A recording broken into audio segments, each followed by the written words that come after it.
আজকের রান্না লইট্টা শুটকি ভুনা। শুটকি খেতে যারা ভালোবাসেন তাদের পছন্দের শীর্ষেই লইট্টা শুটকি।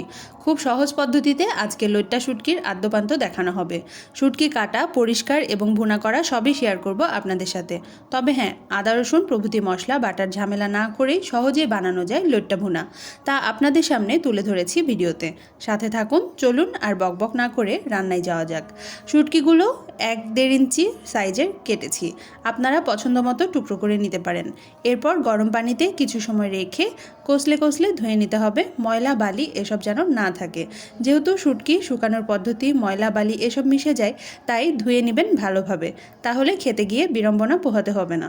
এরপর একটি প্যানে তেল নিয়েছি, গরম হবার পর আস্ত কিছু এলাচ, দারুচিনি, লং, তেজপাতা এসব দিয়েছি। খুব একটা কালক্ষেপণ না করে কেটে রাখা পেঁয়াজ কুচিগুলো দিয়েছি। একটু নেড়ে নেওয়ার পর দিয়েছি আদা ও রসুন কুচি। এতে করে স্বাদের কিন্তু কোনো হেরফের হবে না, তবে আপনার রান্নার ঝামেলা কমিয়ে দিবে অনেকটাই।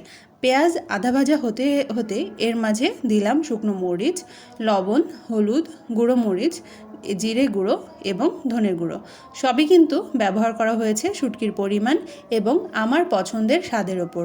শুটকিতে অবশ্যই লবণ ঝালের আধিক্য থাকলে ভালো লাগে, তাই এই রান্নাতেও ঝাল ব্যবহার করা হয়েছে বেশ।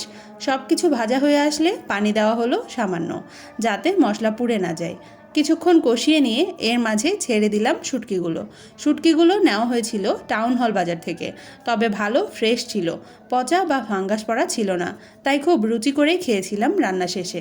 শুটকির টুকরোগুলো দেওয়ার পর কিছুক্ষণ নাড়তে থাকলাম, তারপর ঢেকে দিয়েছিলাম। কিছু সময় ঢেকে রেখে যখন পানি শুকিয়ে আসবে তখন নেড়ে পানি দিয়ে দিব। তার সাথে যুক্ত করে নিব কয়েকটা কাঁচামরিচ।